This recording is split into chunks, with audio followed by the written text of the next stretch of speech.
Hello and welcome to Watch What Crappens, a podcast about all that crap on Bravo that we just love to talk about. I'm Ben Mandelker, and joining me today in the place of Ronnie Karam, who when we last checked, he was rolling around the quiet woman, throwing plates at people, getting kicked out. Is very unfortunate. It's the one and only Amy Phillips of Drama, darling. Hi, Amy. How are you? So good to see you. Oh my gosh, it's so great to see you. I'm so excited to be here. Hello to all of your amazing listeners and to my amazing darling listeners who I know are listening as well. Yes, we love the darling listeners. We love all the darlings. And by the way, before we even get 1 inch into this recap, you all must subscribe to Drama, darling, because Amy Phillips is hilarious and wonderful. And I mean, I really could think of no better person outside of Ronnie Karam to come recap the season premiere of Orange County, no less. I am humbled beyond belief. Humbled, if you will. I'm about to buy a house in Beverly Hills filled with asbestos. That's how humble I feel. I'm going to poison myself. I'm just so excited to be here. Thank you for having me. Cheers to our orange ladies. This is so exciting. Cheers. Cheers to them and their new faces. They're, like Dr. Dubrow has been busy. I mean, wonderful. He even put Heather in red. I couldn't believe it. I couldn't believe it. I felt like the Dubrow's Los Angeles property felt like a little bit of like some of those facelifts I saw this week. I just was kind of like, there was some renovation, but is it maybe all done? I'm not sure. Right. Are we going to still pull that side up, or? Heather's like, yes, we need to do more work, at least the floors. I was like, tear this thing down. What are you doing? I know. Please tear it down. We will not adjudicate that. I am so happy to have Orange County back. I love Orange County. I feel like Orange County has been on such a roll for the past 3 or 4 years. It's been so good. But also, these are some of my favorite people to make fun of, and it's a real doozy right out the gates this season. I mean, everyone's like supercharged. It feels like we're already like halfway through the season, and it was just like it was only the premiere. Is wild. You use the word doozy, and you're right. It was. It just came out of those gates like, the Kentucky Derby, and these ladies are a running. Kentucky doozy. They're like, it's going to be a supersize, so we better get it rolling, ladies. By the way, fun fact, Kentucky Doozy is the name of Gina's stylist. I'm pretty convinced. Every new season, she starts up with a new look that's crazy. And I was like, what is happening with Gina?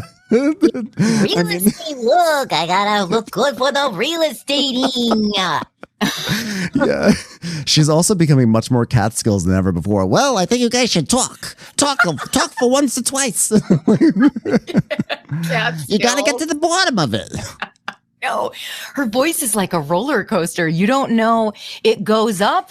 You're not sure when it's coming down. It's like the demon drop. Shout out to any of the Cedar Point Midwest people who know what that is. It's just basically a ride that roller drops. Coaster. It just drops, Drops like a Geschurtenheiter. I just don't know how to say her last name. Geschurtenheiter. It sounds like Gewürztraminer. It sounds like one of those like German sweet wines that you don't want to fuck with. Where you're like, I might die if I drink this. She's got a sweet wine last name that you don't want to fuck with. I'm Gina Schneider. I don't know how to say it. Kirkenheiter? Don't. I'm not going to even tell you because I like how you mess it up. I like messing it up. Okay, this is going to be a 5-hour recap. I can already tell. I know. We haven't even started. Okay, I'm going to stop. Supersized episode. Let's see. Anything to promote at the top? Well, obviously for us, there's Patreon, Crappens on Demand, where you can watch, not just listen. We're doing Love Island coverage. Finale is this weekend. Today, just recorded an episode with Diamond and Andrew from the Elvis Duran Morning Show, and they will be joining again on Monday to recap Love Island, the outcome of it. And on top of that, Diamond and Andrew are going to join me to recap Atlanta on Monday. So that's all super fun. Diamond and Andrew are the name of my boobs. Actually, this is Diamond. This is Andrew. Tell them that. I will let them know. That's so lovely. So go check that out. And then yesterday we had, in case you missed it, a really fun State of the Union with Love Island with Hunter Harris. So it's been great. And Ronnie will be back after a week. He's off. He's getting some much deserved time off. You know, I took my time off in May because I went on this trip to Norway, which is when you were last here, Amy. You filled in for me. So I loved your pictures and updates. That looked amazing. Thank you. It was a great time. It was like I was like, I know there's a Gina Kirschenheiter joke in here somewhere, but I almost said it was the Gina Kirschenheiter of trips. And I was like, wait, why would I ever say that? Why would I ever say that about Norway? It was great. So now, you know, I took some time off, so now Ronnie gets some time off. And we are so glad that you're here. Can you tell people, by the way, where they can follow you on social media before we dive into this recap? At Meet Amy Phillips. At Meet Amy Phillips. That's all. Let's go. I love this Gina thing because it sounds like she's saying like about to say everything must go. We've got carpets and rugs and sofas. Everything must go. Prices are lower than ever before. Yes. She sort of has that vibe. She does. Okay. Well, now it's time. I am now redirecting my attention to the notes to talk about this episode. Real Housewives of Orange County, season 19. This is crazy. This show could be in college at this point. Not that it ever would be. It's in France and it's going to raves. You know what I mean? This show is actually almost eligible to be on Next Gen New York City. So this episode is called Revolving Door of Lies. Ooh. Which is funny because Terry and I are going to add a revolving door to the front of our house. And it has asbestos in it, but it's protected from other asbestos getting in it. Okay. If you ever come for me and my asbestos again, it will cost you a lot. That is not a threat. That is a promise. My favorite monologue of the past 5 or 10 years has to be Heather Dubrow saying that to Shannon at the end of an episode while wearing like a little ribbon in her hair. That was just one of my favorite moments. Good selection, Ben. Really good choice on a favorite monologue. I love that. She had the dramatic pauses. You're right. Yeah. Shannon let it go. Shannon just sat in it and let it roll over her. Yeah.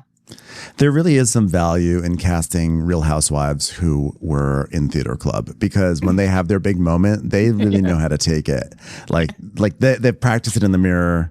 They've maybe sang Les Mis right beforehand. They're like in the mood, and they're gonna because she did it to Taylor Armstrong with the IMDb fight. Like she does it once a year.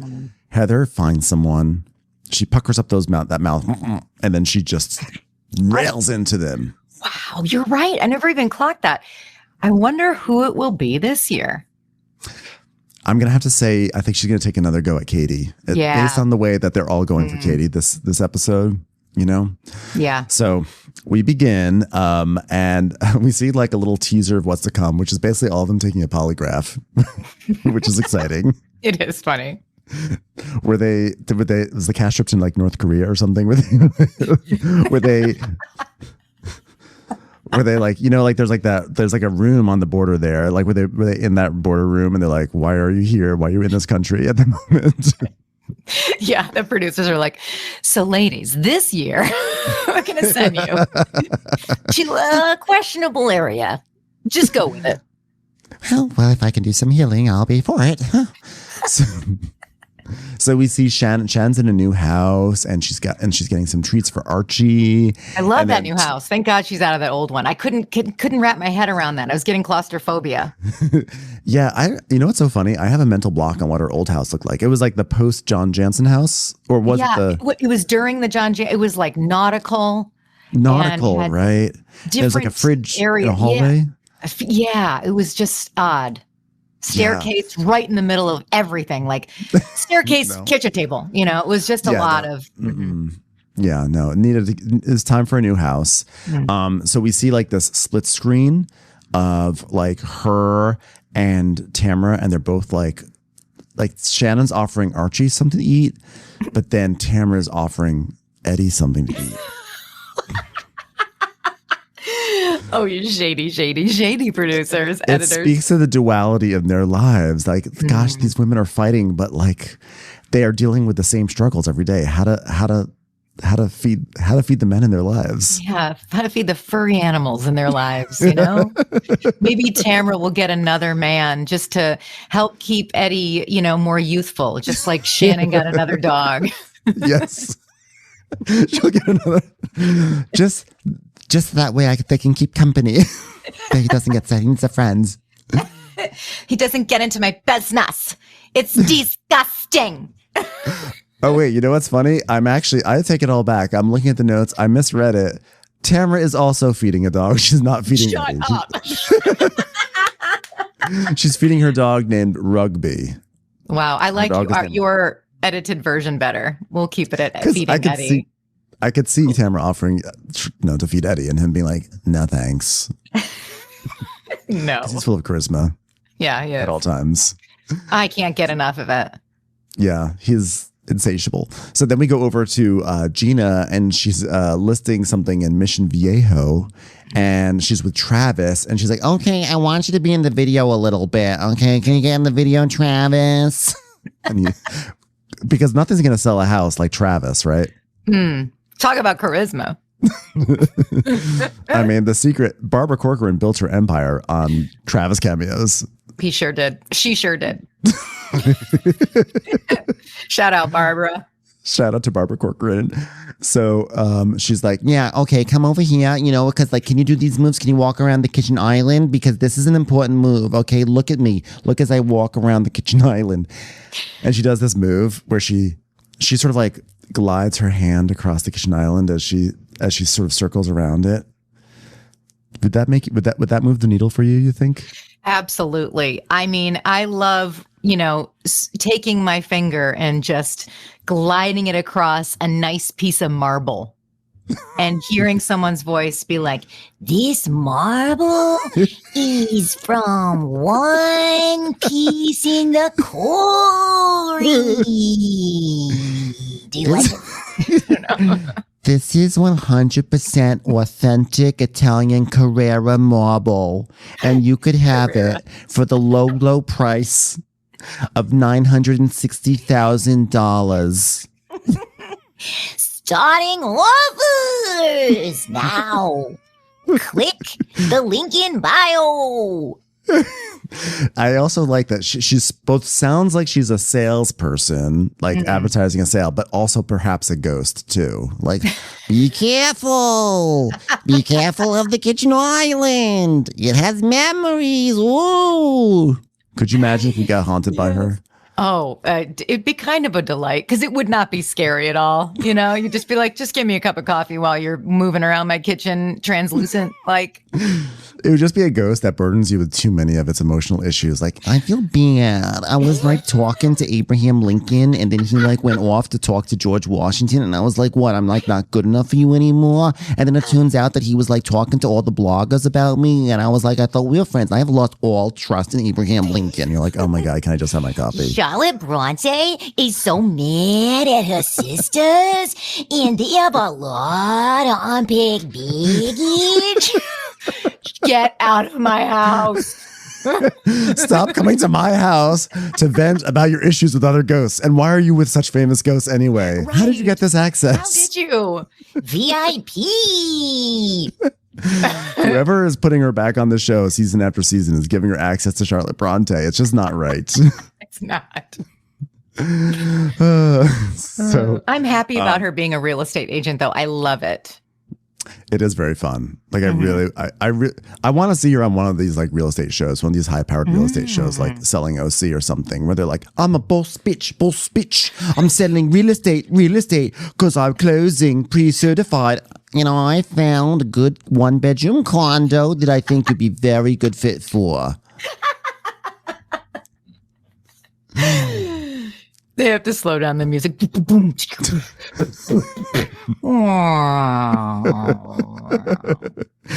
like the Curb Your Enthusiasm music would play. Be like, dun, dun, dun, dun, dun, dun. Yeah, you're right. It's not a Sub-Zero fridge, but it's a brand called Zero Fridge, which I forgot to tell you. There's no fridge here. I guess that's why that's called the Zero Fridge. You gotta get your own fridge. Yeah. Which is good because I'm also moonlighting at Best Buy. Coming now, fridges are on sale for the next 12 hours. July 4th sale lasts until the 11th.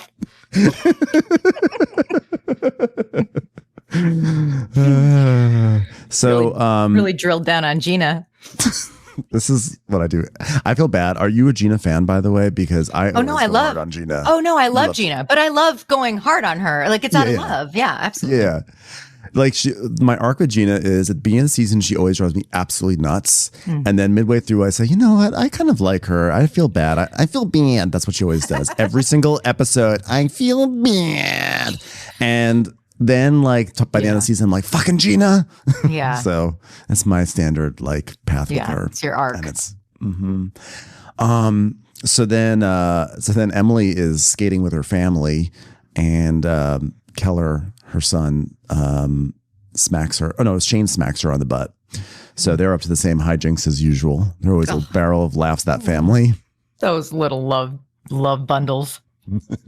Shane, wow. Talk about a man who could sell a house or two. That guy. Did you ever think he was funny or no? No. Did you think he was funny? Yeah, there have been times where I found him, like when they first joined, I understood where he was going with his humor. It seemed pretty harsh, but I was like, he's got a dry sense of humor. Just lay off. Yeah. And it just seemed awkward and a weird edit. So I appreciate that he has a dry sense of humor. I'm not saying it's, he nails it every time, but I haven't had a problem with him. I think he's fine. Yeah, like shout out to all our dry kings out there, And queens, holler menopause. Didn't Kelly Dodd have a moment once where she said something like, yeah, you're funny? More like funny looking. Did she say that? Yeah, that sounds about right. Was that towards Shane or was that just towards someone else? No, I just think like it was that phrase exactly. Yeah. That phrase came like roaring into my head just now. Funny, Brilliant. more like funny looking. And it became a thing. Everyone's like, oh, Kelly. Yeah, Kelly. How could you say that? Kelly.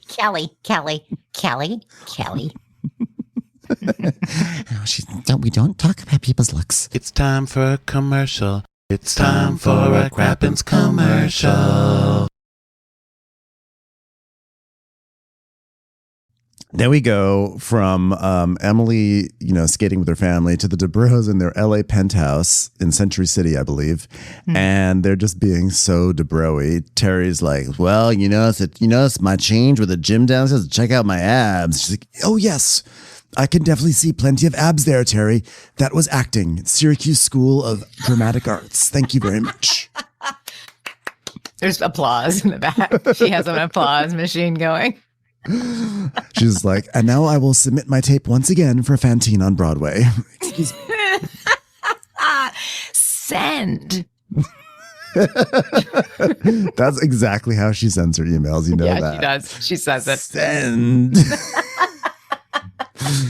Every time she hears the airplane noise, she's like, Terry, was that a private jet? No. Okay, never mind. Terry, our jet's leaving without us. Oh, it's just me sending again. Right, kids? You just send it? Are we sending it? Sorry, my electronic mail just departed. Wheels up, Terry. Wheels. Emails up. Emails are up and out. She's so cool. Have you heard about the World Wide Web? Turns out we have access to it. So let's get on it, Terry. Wheels up on the web. Wheels up. Also, I heard there's colors. Have you seen these colors? I'm going to wear red now. It's another color other than black. Now that I live in Los Angeles, I'm going to experiment with the Pantones over here. Red. What a revelation. I was talking to my very dear friend, Dinah Manoff, who said that if you want to get ahead in this business, you have to wear red. She said it's a power color. You can send 140 emails in 30 seconds. So then I gave her the 3/4 she needed for her parking meter, and we hugged and said goodbye. Which didn't make sense because she was paying for parking, but also leaving at the same time. This is why she's not farther ahead. I'm sorry, further ahead. Go tell that to Wendy Malick. So, oh my God, that's hilarious. So they're basically talking about, Terry's talking about how he has abs, and Heather's like, well, I would do you. And he goes, oh yeah, tonight, hopefully, as long as there's reverse cowgirl. Ha, ha, ha, ha, ha, ha, ha. I'm laughing because I know exactly what that is. It's a young adult novel, of course. Reverse cowgirl, correct? I know exactly what that is. Poor Terry, he doesn't know. I love when Terry and Heather do their at-home scenes where they try to seem like just this happy, fun, relatable couple. Right, that have sex and right. And they like laugh really hard at each other's jokes on camera. Right. That's always a thrill for me. It is, because after cut, it's like no eye contact. Well, wasn't there a scene last year when I think like she was getting like a testing done like about like a mammogram or whatever, and she was like, okay, Terry, you stand there, you're supposed to walk in, I'm gonna go in the hospital gown, then you walk in. No, you didn't walk in correctly. Okay, from the top. And they just kept it all in there. Remember they like I don't remember. It was that. something like she was like mad at him for like not doing the scene properly. Oh, I do remember her being, yeah. I do remember her being mad at him for something that was like, they broke the fourth wall a little bit. Yeah. Yeah. It was great. Thank God they should do that more often with them. I know. That's what I would love. I'm like kind of obsessed with them. So then we go to Shannon and she's picking up Katie to go somewhere. And because that's what you do in Orange County. Yeah. You go someplace. Orange Theory, whatever. Anywhere. Or any place that specifically if it has orange in the branding, it's just a value add. Right. So it's Shannon picks up Katie and she's like, oh my gosh, you're so summery, which I feel like was her way of being like, well, way to outshine me with your outfit today. Thanks a lot, bitch. My color is summer. I can't believe that you came up summery. I thought we were friends. I've been so nice to you. I did tell the producer that today my theme was going to be summer, and I thought that you would be autumn, and we would be like, oh my goodness, we're part of a calendar, but I guess you've chosen to be summer, which is fine. I'm totally happy with that, but you know, I didn't elect to be summery, and that's fine. It's fine. I've just been on the show for 10 years, but that's okay. You can be summery if you want. So he's like, hold on, I have to hang up with this blogger. I mean, my friend. My friend blogger. So Shannon's like, oh, How are you? Good to see you. Remind me your name again. and she's like, yes. Shannon has no idea who Katie is. I'm convinced that a whole season went by. She still has no idea who Katie is. Yeah, she's kind of, that's why they became close, because Shannon got reintroduced to her after they were leaving the reunion. And so Katie's like, by the way, I'm Katie. And Shannon's like, oh, nice to meet you. Do you live in Orange County? And then they just struck up a friendship after that. Let me tell you about Tamra, Judge. So then Katie's like, yeah, I just got back from Arizona. Matt was hosting for the Golf Channel again. And it's like this crazy party. Oh, I know. I know a lot of people who go every year. In fact, I was going to tell you about how I heard there was a crazy party in Arizona, but that's okay. You can just steal the summary thing and the Arizona crazy party. That's fine. I'm fine. I'll just check it off my list. No, I'll get white out. I'll just white it out like it never happened. Like I never took pen to paper and even wrote it down. Fine. Do you mind holding the wheel through this intersection while I just white this out? Well, thank you so much. I have to shake this white out. My parents are in town, and like my dad is always asking for things, like the most random things. He's like, do you have an old credit card? Because he likes to, scrape things off of the counter with an old credit card. Do you have an old rag? Do you have an old toothbrush? Do you have a whiteout? I mean, thank God I know him well enough. I had all those things ready to go. Yeah, all the Yesterday, he's trinkets. shaking it like with the little marble in there. All I hear is just shake, shake, shake, shake. I'm like, how many times do you fucking shake that white out? Anyway. I can't think of the last time I had to use whiteout. I guess because I just Sure. feel like I don't write stuff on with pen so much anymore. Why would you need it? But you, He's writing a check and he messed up. unless You you know want what I mean? Yeah. Mistakes happen. Sometimes you just need to white. And it would be, by the way, it would be Shannon. It would be Shannon Beador who would come up with a list of the things she wants to talk about in the scene and would type it out and have the little printout hanging from her mirror like, oh, well, Katie talked about that. So can you just wipe that out? So, Yeah. hanging like a parking tag. Hey, Yes. 1 second. Oh no, it tripped on me. Oh God. This is toxic, you know. I tried to find some at Whole Foods. They just gave me mayonnaise, which I accepted, but it was not the same. I had to hang it because I'm trying to make it off gas. It's off gassing. I had to off gas my whiteout. Remember that? I once off-gassed it in an enclosed space, and let me tell you something. I was seeing lots of interesting visions. Don't off-gas this near your nose. So, That's why she doesn't remember me from last season. Yeah. so Katie's talking about this party, which I think like speaking of Kelly Dodd, I remember she talked about this. There's a big golf party that happens in Phoenix. It's a golf tournament that's like hosted by like the Phoenix Sanitation Department or garbage. It's like the Garbage International. It's literally called something with garbage, and people Okay. go out to this like golf course. All the Real And they got Housewives are invited. It's called the Vicky Gunvalson 18-hole extravaganza, and hosted by the Greater Garbage Services of Phoenix. So Katie's saying it was a sea of penis. Yes. Well, you know, I did my manifestation for 2025, and men are not on my list because I'm gonna have fun. Fun Shannon is here. Wow, a lot of lanes on this highway. No, Shannon, you're just holding that white out a little too close. Oh, I wondered why things were starting to widen.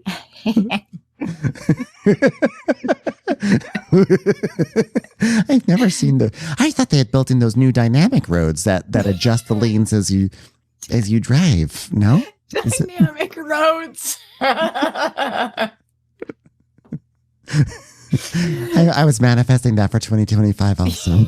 Because driving in Orange County and beyond is very challenging. It's about time they introduced lanes that accommodated your needs. Yeah. You know, if I look back to where I was a year ago, I am a completely different person.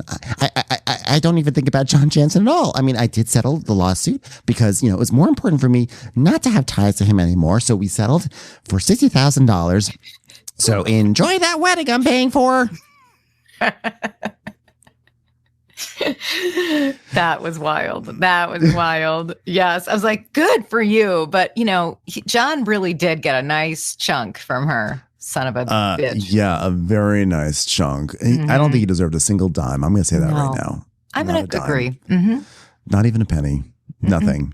But he got it, and she had to move on. And the good news is, she 100% is not even thinking about John Jansen whatsoever. Oh, there's his house. You know, it's so funny. John Jansen. Funny story. One time, John Jansen had to buy a tennis racket off of eBay, and he met the person right there. That's so random. Oh, and look over there. There's somebody's towing their boat. They must be going boating. I grew up on boats, and John Jansen loved boats. And we would fight. We would just fight the dickens about how to steer the boat and how to park the boat and dock it. And I was always right. So You know what's great about the ocean? It's kind of like a built-in dynamic lane if you think about it. So, I mean, I don't know why we're all just not boating like John Jansen yeah, did. why don't we just fill the streets with water?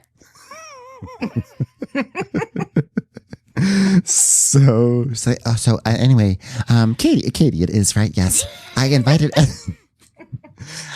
I invited everyone to the Golden Corral, but unfortunately something got mixed up and we were going to someplace called the Golden Door instead. Which is nice. I hope they have a nice selection of food. The Golden Corral cost $12,000 for 10 days. I was wondering, when they told me that it cost $12,000 to go to the Golden Corral, I thought, well, certainly someone has a Groupon.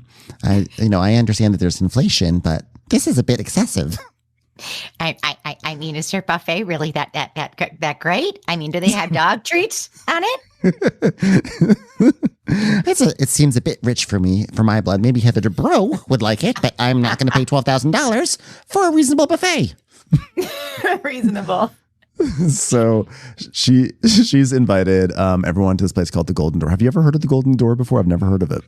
No, It sounds like it's a place. Was confused because I thought it was what is it called? Mirabelle or Miramax or Miraval. Miraval. We It sounded like they were talking about that. We thought they were going to go to the Miramax revival. They're like, you know what? It's time. Let's bring this brand back. Miramax. We're going to a film festival. Mirror, mirror on the wall. Who's the Miramax of them all? It's me. Yeah. She's doing it into her rear view mirror. Shannon, you have to lay off the white out. We have to get. I don't know where we're going, but we have to get there in one piece, please. Oh, I thought I was in a castle. So they're gonna go to this place, and she's really excited. It's like a place for healing, etc. And she's gonna bring all her friends to it. So then they arrive at this car dealership to look at cars for Katie. Mm-hmm. And so they get there, and Katie's like looking at this. It's immaterial that they're looking for cars because they do some talk about it, but really they're there just to gossip some more now that they've arrived. And also for Shannon to get some air in her tires because that killed me. I love that line when she was like, excuse me, can somebody please give me some air in my tires? I love when she gets all quiet. I unfortunately had to pay John Jansen in air, so he's taking my air. And water. I paid in air and water. Do you happen to have some sort of trail mix also? Not for the tires, I'm just a bit peckish at the moment. Because I found out that the Golden Door is not the Golden Corral. And I was really saving up my appetite. My appetite.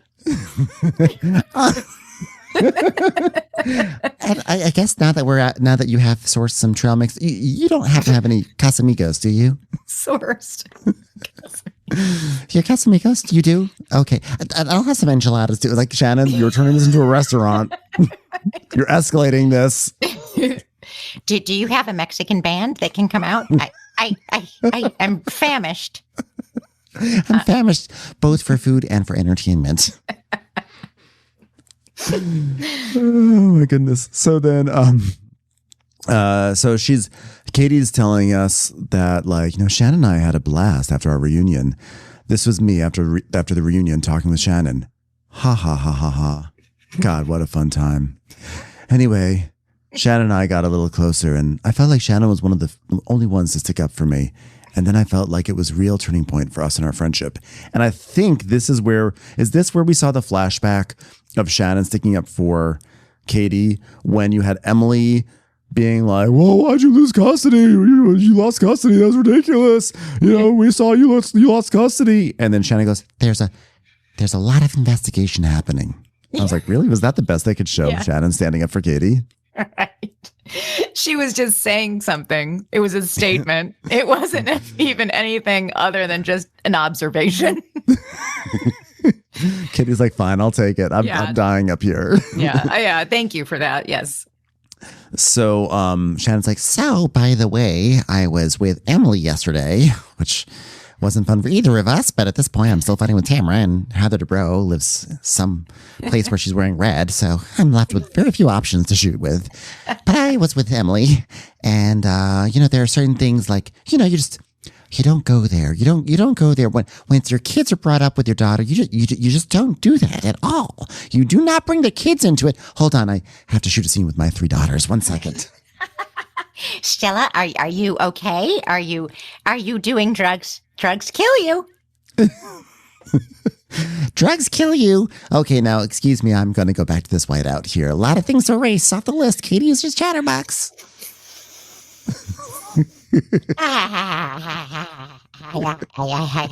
Anyway, yes. 1-800-CARS for Katie.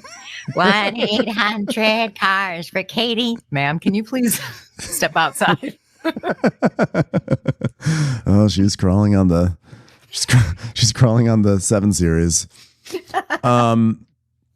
So the issue here is it's a throwback to last season when there was the whole hubbub, which I totally forgotten about, where Katie's daughter was babysitting for Emily's children, and Katie's daughter said that Emily's children said that their mom hates Heather Dubrow, right? Mm-hmm. And then Callie mentioned it, and of course said it in front of Tamra. So then Tamra brings it up to Emily, and Emily's like, "Why is your daughter gossiping about my children?" Yada yada yada. So this is like we're having not only lingering effects from this storyline, it is actually ballooned into its whole new inciting event for this season, and it's going to get dark.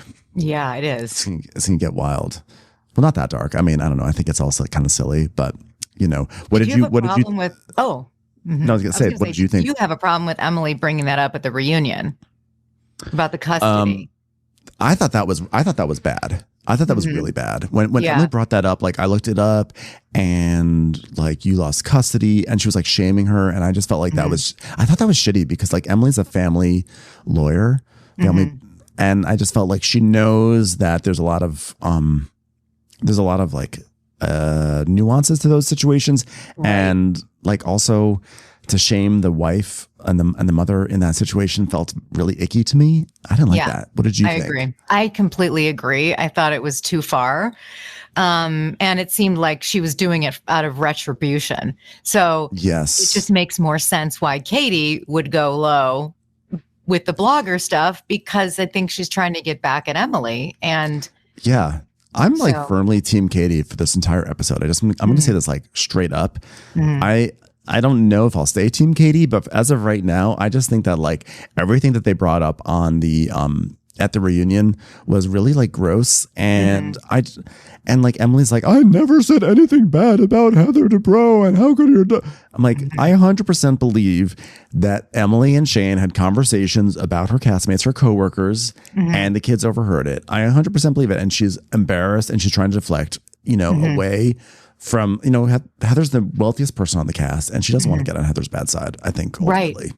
Yeah, nobody does. And Heather doesn't want to get on anybody's bad side because she doesn't necessarily, like, she's not hanging. You know what I mean? They're not like, let's go hang, Heather. And she never could get on anyone's bad side because she is young and hip and cool, and everyone loves Heather Dubrow.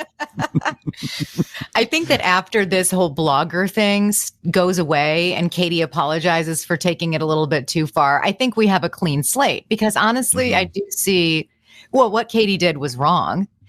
Yeah. But I also can see why she would do it, and why she would tit for tat. And so, because they're saying like, we all agreed that we wouldn't do this after the reunion. It's like, well, yeah, after you just dragged Katie through the mud with the custody stuff, then you all agreed.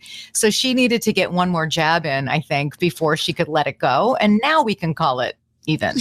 Yeah, and I'm totally fine with that. I think get like a little thing on the side there, Yeah. So, Shannon's like, well, but the thing is that Emily's ex-nanny came forward to talk. And Katie's like, yeah, she reached out to me. And we see this headline that says, Emily Simpson's former nanny speaks out saying Emily's kids know everything and hated Heather Dubrow, which is such a funny. It is hilarious. So Emily's kids hated Heather Dubrow, or that Emily hated Heather Dubrow, or all of the above? Did they just all hate Heather Dubrow in that household? They just as a family unit. That's one of their favorite family activities together, just to hate Heather Dubrow. Right. So Shannon's like, well, Emily is saying that you told the nanny where to put the information out there. So Katie then explains, She says, after the reunion, Emily's ex, and he like reached out to me and said, your daughter's not lying. And this is my experience.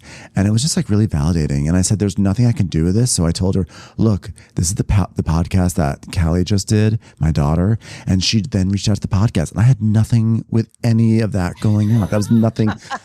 I said, here, this is the podcast. I'm assuming their email is probably like contact at nannydish.com. Exposure, blogger, post, social media at Gmail. Yeah. And so be it. It wasn't, It I fell don't into know. the wrong hands. So I laid it out like a Golden Corral buffet. And, I didn't tell anybody to go pick it up or eat it. I just happened to notice that there was a podcast that my daughter was on, and I don't know how she got on that either, but either way, it just happened. Yeah. Shannon tried a little. She was like, And you are kids. They don't go on podcasts. Are you okay with that? she was like, yeah. Yeah, I'm okay with that. I'm okay with that. I'm down with it. Commercials. Here comes one right now. I just think it's also funny that there's all this discussion about like the etiquette of going onto a podcast or talking to the podcast or talking to the gossip people when like Tamra has 2 T's in a pod. And that's like literally like she is as much a part of this ecosystem as anyone else is at this point. Oh, Tamra yeah. talks gossip. Like Tamra, like 2 T's in a pod. We're all in it. We're all in the mix together. So they can't act like they are like, how could you talk to bloggers? Right. is When also they funny. are. That is It's like funny. you're in it. You're part Yeah. of it. You're part of the world. It's And so Gina strange. and- how bloggers are now a part of the entire like tapestry of these episodes now. I don't know if I really like that. Yeah, it's weird. But they're also like so obsessed with it because I think they're all just very concerned with controlling the narrative. And when they can't control the narrative, they lose their minds because like, honestly, I think Emily, if it were me, I'd be like, okay, well, whatever. So it's a disgruntled ex-nanny. Who the fuck cares? I'm moving on with my life. I've got bigger fish to fry. Right. But she's like, I'm going to hire a lawyer. I'm like, it seems a bit excessive over an ex-nanny, saying some stupid headline. Yeah.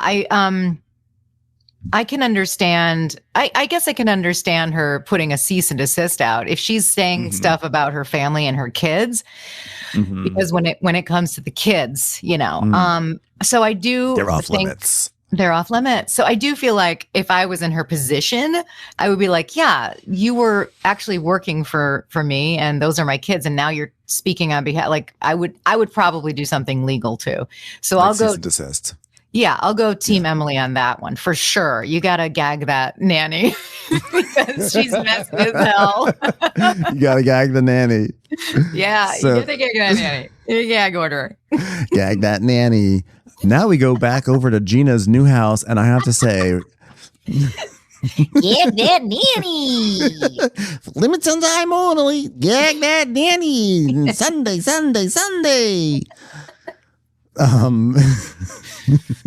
She's finally moved into a larger house. Talk about claustrophobia. I mean, you said that you felt claustrophobic in Shannon's house. I mean, if I had to watch Gina cram another child into a closet and Or put a like a clock. little divider, Or a large clock.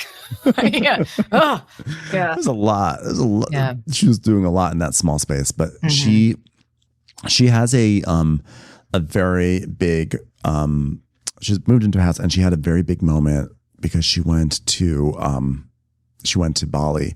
Do you have, I don't know if you have if you happen to have the notes in front of you, do you want to read this Gina monologue? But if you don't have the notes, then don't worry about it. The Gina monologue. Yeah. Where did I put it? Sorry, I know I just sort of like ambushed you with the monologue, but I just felt like this is such a big Gina explanation on page 3. We're only on page 3 of our notes. Are you But, serious? Oh, that's hilarious. She's Okay. basically, yes. I think she's I've got talking it. about yes, you see it. Please. At the very read bottom of us. 3. Yes. Okay. Travis and I have made the decision to move back in together.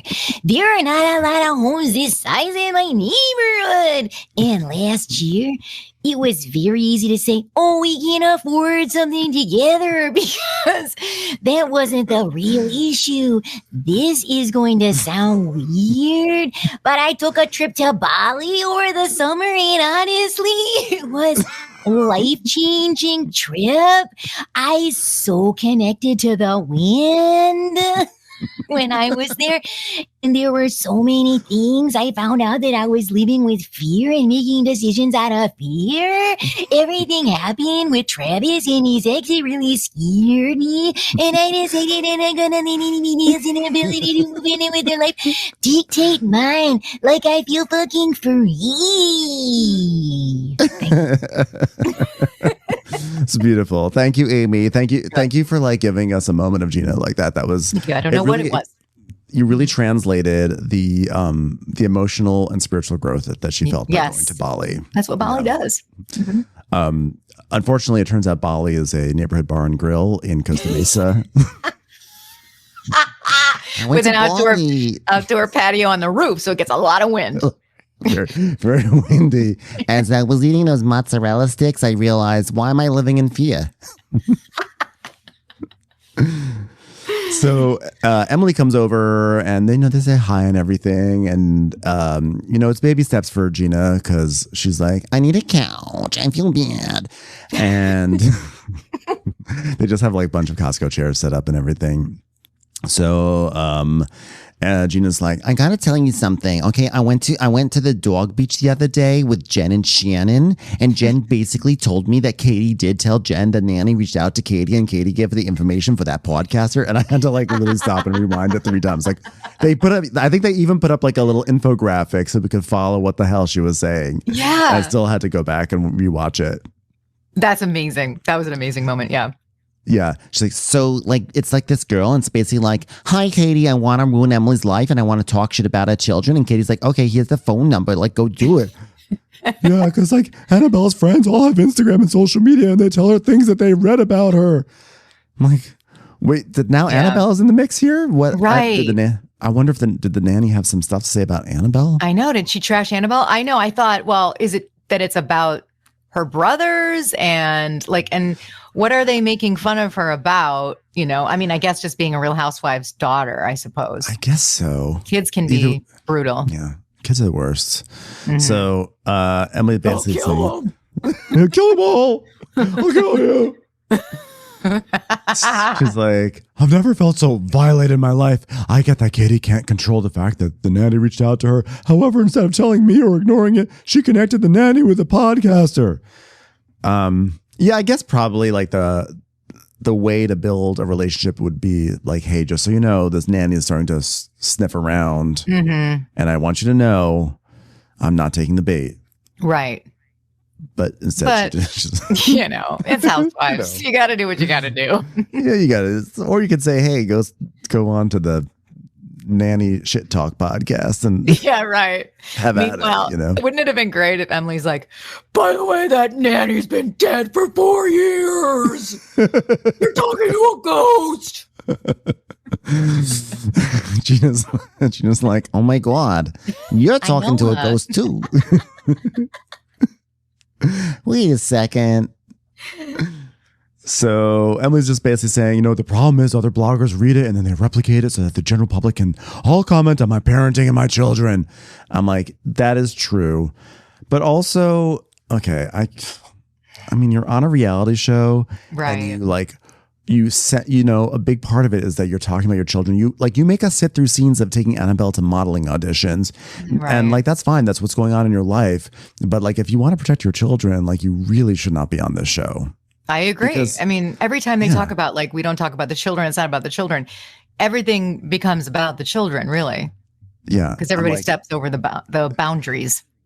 Yeah. And literally the rest of Emily's episode is about her kid. And so it's obviously it's not talking shit about the kid. That's for me to do. Guess what's coming up? No, just kidding.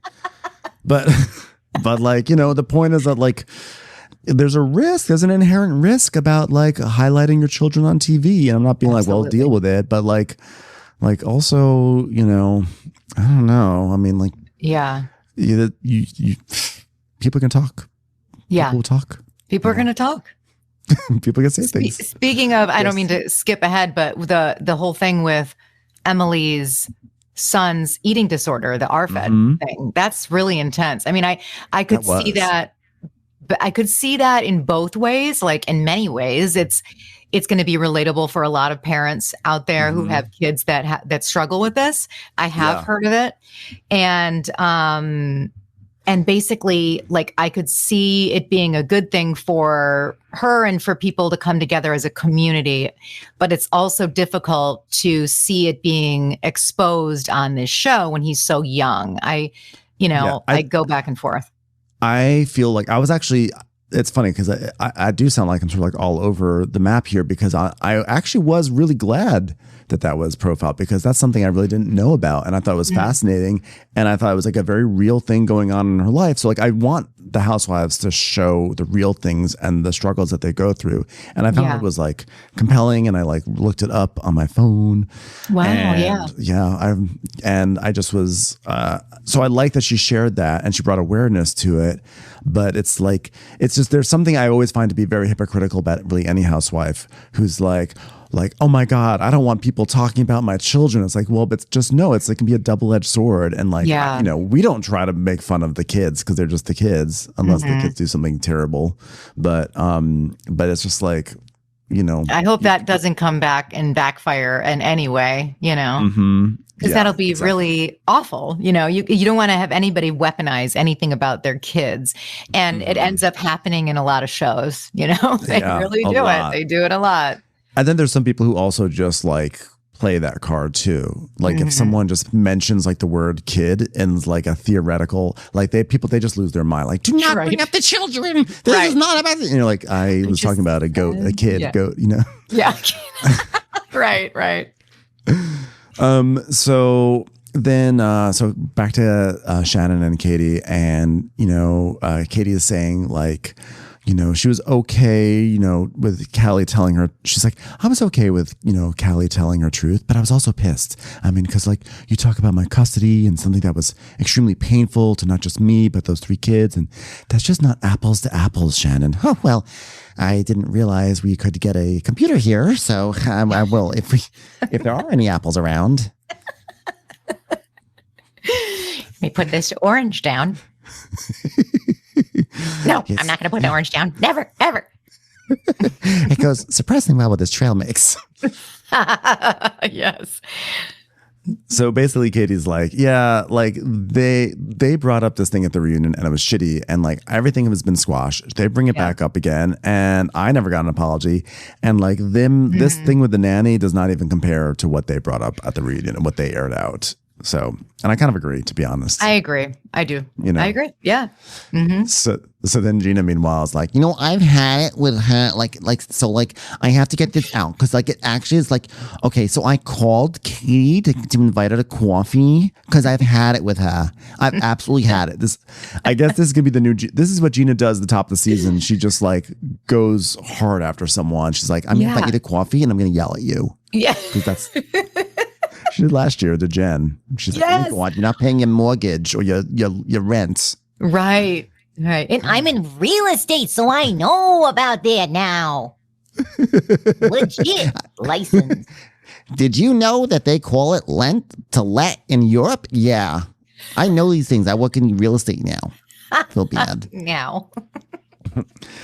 So Emily is like, she's like, well, I want to go, but I have mom things going on. She's like really hard. So now we come back over to a new scene, and Shannon's at house, and now she is like FaceTiming with Stella, and she's like, oh, so what country are you in now, Stella? And she's like, Amsterdam. Oh, well, that's not technically a country, it's a city, but that's okay. I'm so happy for that education we paid thousands of dollars for. She's like, so what are you going to be doing in Amsterdam? And why are you still up? Missy, it should be at 8 o'clock over there, as far as I can tell. She's like, I'm going to go to a rave. Oh, A rave. I'm not sure I understand what a rave actually is. Is that French for going to bed early, or am I? Are you gonna meet up with a fine gentleman at a coffee shop? Is that what a rave is? Is a raving?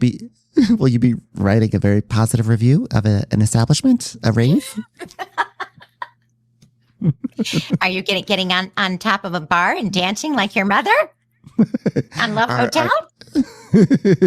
Are you gonna be wild and hilarious and fun? Will Earl the Pearl be there? Will Earl the Pearl be there? Earl. It's like, no, it started like 11 and like it's like gonna go until like 7 in the morning, and the DJ I'm gonna go see is at from 2:30 to 5:30. Oh, well, you mean drug o'clock, Missy? Drug o'clock. I'm just so proud of my Stella, somebody who was like, Mom, I hate you. I'm never leaving this house. I'm going to take this house from you. And Dad, and I don't like anybody in this family, is thriving in Amsterdam. I can't believe it. Wow, maybe she will run into her new stepmother there in one of the windows where all the sluts are. No, I'm sorry. Red light district. This is more like the red light district because I am seeing red right now, Stella. You get back into bed. Okay, Mom. All right. Well, Mom, there's going to be maybe a hurricane here in France. So can you just make sure you're checking the apps? Well, I didn't know that there would be a hurricane. If you had told me that there'd be a hurricane, I would have checked it. I would have 100% checked it, but I don't know these things unless you communicate with me, Stella. Earl the Pearl's like, Shannon, just want to text you to let you know that we had a very sunny day yesterday and I got a bit sunburned, and I would have appreciated you to send me a note to say that you were thinking of me. I said use SPF. What more do you want me to do? When you said a cloud had passed over the sun, I thought you were safe. You did not tell me that the cloud would keep on moving. You said you were in lake water. Lake water isn't as sun absorbent as the ocean, and I only know oceans. I am sorry that I don't know how SPF works in different terrains. I am sorry, and I will work on that, but I can't be expected to know these things unless you communicate with me, Earl. That's what I'm trying to say to you. And I'm just not even sure I could continue with this text message. By the way, it's not enough, Shannon. It's not enough. By the way, Earl, did they open up the dynamic lanes in Georgia yet? Because we have them here, and they are wonderful. Oh, boy. So, speaking of dynamic, let's go see what the Dubrows are up to. So we're over at their Beverly Hills house, which is just like stripped down and just like there's like nothing left of it. And Heather's talking about how Max is in, I almost said asbestos, is in Paris. And they're walking around and Terry's like, wow, this place looks like shit. How much asbestos did he find? Well, no one ever told me because unfortunately, people are apparently, quote unquote, scared to tell me about asbestos. And I don't understand why that would be. He's like, well, my stepfather died from asbestos of the lung, by the way. And Heather's like, well, I feel like I failed. I said, you didn't fail. You did hear that I just mentioned that my stepfather died of asbestos, right? No, I'm really just focusing on this. Me. I'm talking about me and communicating with the construction people. This is far more serious than whatever happened to your stepfather. When we bought the Beverly Hills house, I had a really good plan. We were going to buy this house, renovate it, spend the mornings waving to Drake next door, the other rest of the morning throwing pebbles down at Wendy Malick down at the bottom of the hill. Wendy. But now look at us. Drake has to look at this. This is what he thinks of me. He thinks, look at that woman who was on that CBS pilot in 1999. Look at the state of her house. This is no way to live. What an embarrassment to my entire reputation. So I will stand here out in the very open. Get a look at me for the last time, Drake. Take a good look, Drake. Because television's Heather Dubrow won't be standing here much longer. Poof. She blows like smoke and she disappears like a magician. She shows up in Dorit's house. This is mine now. I've consulted Bravo. They said that I can take this over now. Goodbye. So apparently, Great timing. It's not paid for anyway.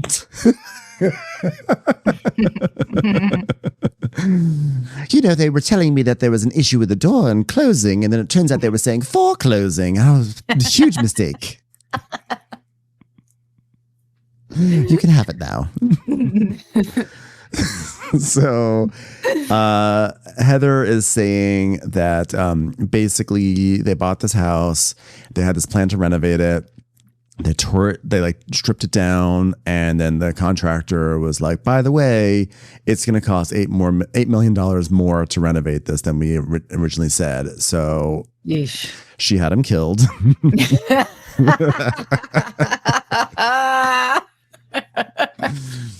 If you ever give me an estimate like that again, it will cost you a lot. So now the house is just in this sad state, and they are just trying to figure out what to do. And Terry's like, well, I mean, let's just sell it. Let's just move on. Am I right? Such a good Terry. That's such a good Terry. Really? It's really good. It's really good. He does kind of blend. He kind of talks like a jazz singer or something. I don't know. Yeah. We can just move on. Let's find another rapper to live next to. I don't know. This Do house. you know what is Macklemore's up to? You know? I love his music. What a relevant rapper artist. So she's like, well, first of all, we have to finish the floors because to me it looks like a war zone. It's like someone broke out in war on my floor and we have to fix it. And he's like, well, war. I mean, what? They're just going to tear it all up again. Oh, it's so little money, Terry. I mean, what is it? $350,000. Come on. Well, if I can change. I love this Terry Dubrow thing. It's Wow, so funny. $45,000. I mean, it's $45,000. I mean, that's a party you throw at Nobu, isn't it? Wendy Malick wishes.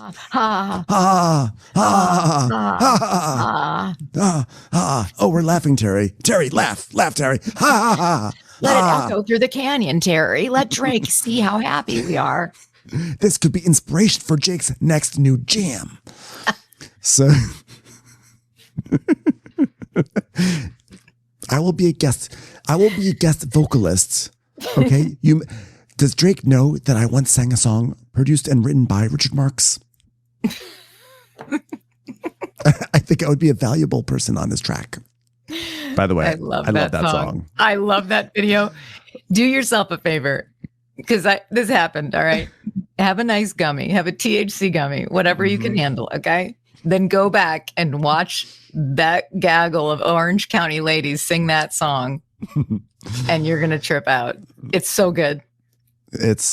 I sing that song so much. I'm How does it mad go? that it goes, well, sometimes I'm a good girl, sometimes I'm bad. I do what I want because it's all I have. And You know it from the beginning. I wasn't expecting that. Yeah. And then we get to the bridge. Heather Dubrow does the bridge because they're all singing terribly. It's like Emily going like, sometimes I'm a good girl, sometimes I'm bad. And then Noella's like, and Dr. Jen is on it. But then Heather Dubrow comes on. She goes, you are all I need. She does the whole bridge. And it goes, Oh, yeah. then it goes the big chorus, which is, I do whatever I want, whenever I want, with no expectations. I go wherever I want, whoever I want to, and wherever I'll be. I'm messing up the lyrics, but that's like basically That's the gist. that's the spirit of it. Love And it. I'm telling you right now, like it is such a beautiful and pure song. And it should have It been is. released as a true single, you know. I agree. And thank you, Richard Marx. Yeah, thank you, Richard Marx, for this beautiful song. I actually have it in my iTunes library. Although for some reason it's just like not showing up right now, and I'm like really sad. It's a ghost. You know, it's a ghost. I think it's labeled the OC Reels. Oh yeah, Mhm. right. Nice. This is a great It's so throwback. good. I love It's that. great. Yeah, it's called like Whatever I Want or whatever, but Okay. it's some of Richard Mark's greatest work. And I'm sorry I can't pull it up for you. It's just for some reason hiding away. I was going to try to play it and make it a beautiful moment for us. But Oh, that's all right. That's okay. Yeah. I think I'm you did a sorry, I great failed. job. I think you did a great job. Thank anyway. you. Yeah. Thank you. Well, now I'm concerned. I I'm like like, where's the my music acapella. file? Yeah, you're what like, if I want to who listen to deleted it. this? I'm like, wait a second. What? So now we go to Emily at home, and she's asking her son if he wants to eat something, and he's like, no. And this scene, we sort of just think it's a scene with like kids, right? Yeah. And he's saying that he ate some pirate's booty at lunch or whatever, and like just nothing, whatever. And you're like, okay. And Emily's saying how the sons are 10 and they're sort of small for their age and everything. You're like, okay. And then this is when she tells everyone that Luke has been diagnosed with ARFID, which stands for Avoidance Restrictive Food Intake Disorder, where it's where people don't want to eat, like they don't like the idea of eating, and it's difficult, not difficult, but like it's a whole thing, and it's like very scary and very fascinating. And my heart really went out to her when she was describing this whole process. Oh my God. God. Yeah. So she's saying they have him in therapy and they're trying to get him to try different things. And Shane's talking about how they try to get, he's recently learned about Chex Mix and, baby steps, but wow, so scary. It is. I think, with Shane saying, well, we've identified it and we're getting the help. I mean, that's the most important thing, obviously, is that they now know what it is. I mean, you see these warning signs, or you see things like, and how Gina was reflecting on her situation with her daughter and the sensory issues. And I love how she shared, she felt guilt, but it's just so difficult to notice what the signs to look for. Sometimes they just pass right by you. And one of the things that I've learned as a parent, I have an 8-year-old daughter, and all kids have issues, by the way, and so do adults. Everybody has their thing. And 100%. That's one thing that I've realized about, having a child, we have our issues and everybody we know has their issues. But one of the things I've learned is just to be a good observer and to really take note of things, and don't be afraid to be like, I'm going to clock this and I'm going to maybe jot this down. And by the way, I have heard of ARFID. There is this, do you mind if I give a podcast, Absolutely. a shout out? Okay. 100%.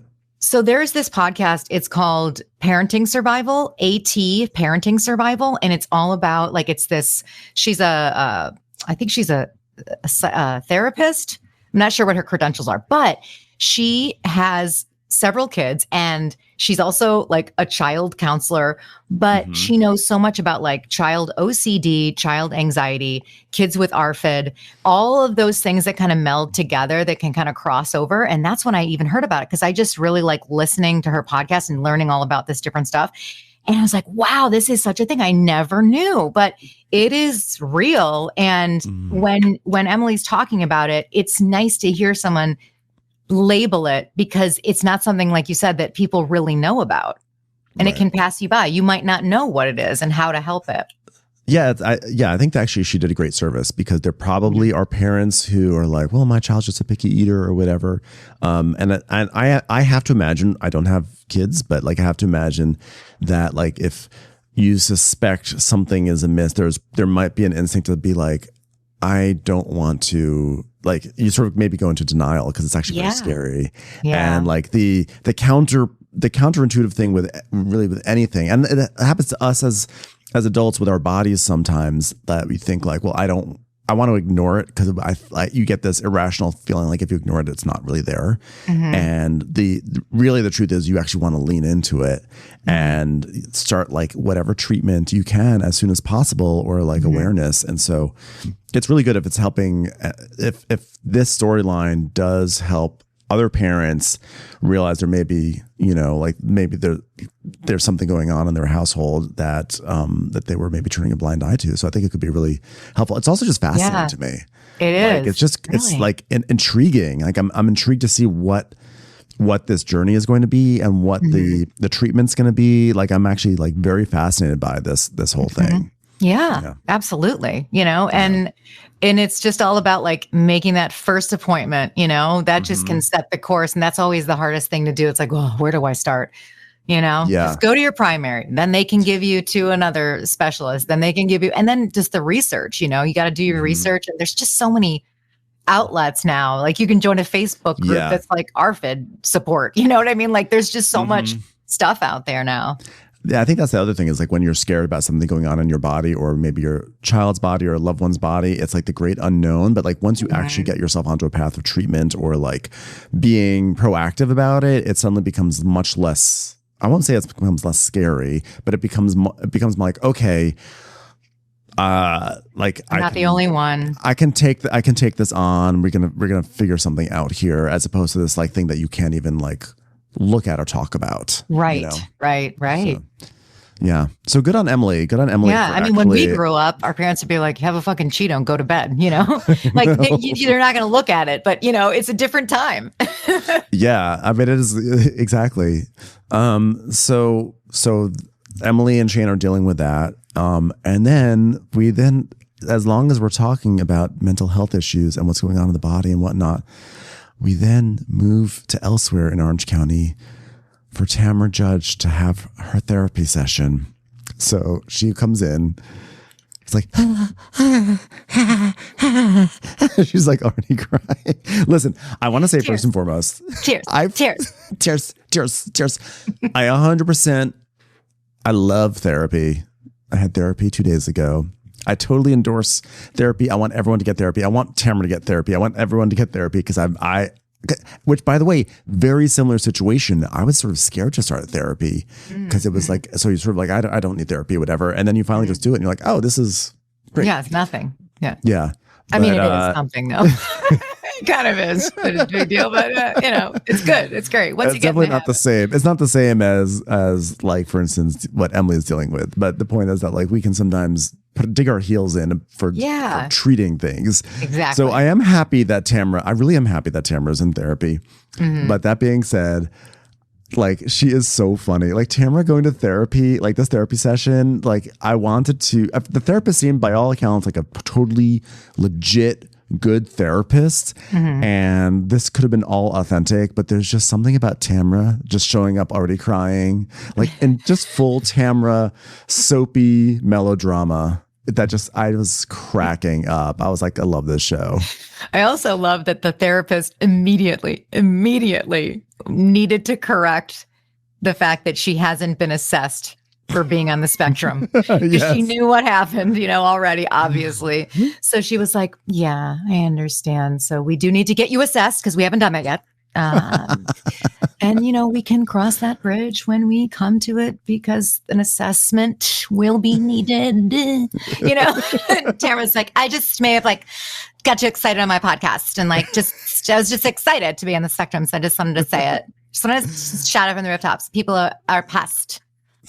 I just want to say I've been crying since last week's therapy session because I looked at my bill and my bill from Spectrum is so high. Please, you just have to stop saying that word, Tamra. I think they're first. I get it. Just stop saying the word. Okay. Yeah. Just stop saying it. Stop it. It's a trigger. It's, maybe just let's use different language, Okay. Okay. All right. Well, I was helping my son with his physics homework and he was learning about color and a lot of colors on the spectrum there. Okay, Tamra. Pull it back. Okay. Sorry, bitch. Can you watch your language across the board? You can refer to me as Dr. Jones. Okay, okay bitch. I just think that maybe I actually am on the spectrum after all, because that's my opinion. I love the flashback of all of like her freakouts. I know. And so now she is now her whole thing is dealing with unprocessed trauma, which, by the way, I don't know if she's talking about her or we as an audience who have been watching her for so many years having to take on so much of what she's done, but she's gonna work on it. So she's like, my sensory issues are heightened, my intrusive thoughts are out of control right now. It's like right. Well, yeah, that with the unprocessed trauma, that whether or not that was on the spectrum or not, which I think we can agree was not. I didn't actually say that. You said that. You said, if you could sign here that you said that, not me, that would be great on camera. There we go. Yeah. So remember how we talked about how people with trauma don't respond in ways that people are going to expect them to respond. So for instance, if I don't know, you're a therapist and you talk to someone and you say, there are some people on the spectrum who have, who process emotions differently. And then the person with the trauma then goes and announces that they're on the spectrum. That would be a response that you would not expect, right? That would be disgusting. Thank God I didn't do that. You did do that. I did do that. I did that. So you have a daughter who has requested multiple times that you don't bring her up on camera. Is there anything you'd like to say? Yeah, with Sydney, it's just like everything with Sydney. Yeah, on camera again. Here it goes again. Although honestly, I'm at this point where I'm like, you know what? I'm sort of on Tamra's side at this point. This girl's got like Sydney. You just have to deal with it. Your name is. Like, I know at this point, right? Just You're like right. your mom do her job. I guess her daughter's probably like, this is the least amount that she'll talk about me if I say don't talk about me. But if I'm in her life, she'll probably won't stop talking about me. But I think it goes the other way around because the daughter doesn't realize she's just giving Tamra an endless storyline. Oh, right. Right. You just have to. What Sydney has to do is she's gonna have to suck up one annoying season where it's like we're mending things. She's gonna come on camera. I'm bringing her to a coffee shop, and then we'll never see her again because where the fuck are the rest of Tamra's kids? Right. Her daughter's gonna be like, "You'll never see my face again," and run out. Remember when Tamra did that? That was amazing. That was my favorite. I'm so proud. I love that moment. I'm always like in my head, I'm always when I leave like a party or something, I'm like, you'll never see my face again. I just love that. It's so good. So good. That's what Gina says when she goes to the stylist. Congratulations, you've reached the end of part 1 of a 2-part recap. For part 2, go look for the recap that says part 2. See you over there, suckers. Watch What Crappens would like to thank its premium sponsors. Ain't no thing like Allison King. It's always a party on Allison Block. Our way is the Amber way. It's the Foster and the Furious. It's Amanda Foster. She can run my country. It's Angie McGovern. It's always automatic with Ashley Otto. Put your hands together for Carly Clapp. Get on the right foot with Chrissy Offit. She's not just a Sheila, she's a Daniela Etchels. We never miss her call. It's Diane Call. Aaron McNicholas. She don't miss no trickolas. Hava Nagila Weber. You'll never hide from Heidi Eleanor Jones. I go, you go, we all go for Hugo. Jamie. She has no last namey. She's our kind of mess. It's Jennifer Messer. Sip some scotch with Jessica Trotch. She's our favorite streamer, Caroline Peacock. Kristen the Piston Anderson. Get a bee in your bonnet with Lacey B. Que sera, whatever will be, will Lauren Silsby. Bringing the funk, it's Leslie Plunkett. She gets an A from us, it's Lindsay D.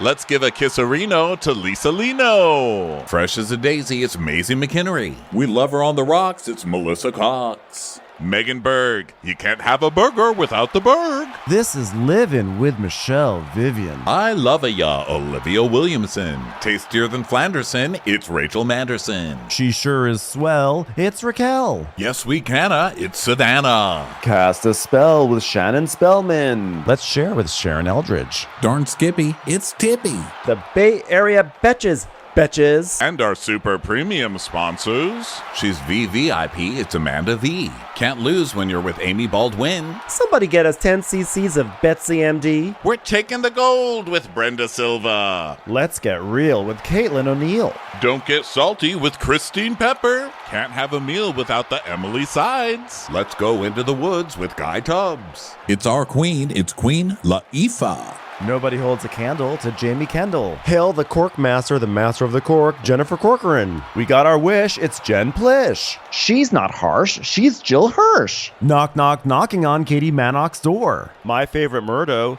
Karen McMurdo. We love him madly, it's Kyle Pod Shadley. In the study with a candlestick, it's Leslie Peacock. We're ride or die for Lisa Ryder Barron. She's a whiz, it's Liz Sarthy. Always killing it, it's Lola Alkalani. The incredible edible Matthews sisters. She eases our woes. It's Melissa St. Rose. There's a chance of meatballs. It's Rebecca Cloud. She's the queen bee, it's Sarah Lemke. We cannot tell a lie. It's Sarah Telefson. Shannon out of a cannon Anthony. Please don't stop. It's Soli and Pop. Let's take off with Tamla Plain. It's always a good time when you're wasting time with Bravo. She ain't no shrinking Violet Couture. We love you guys.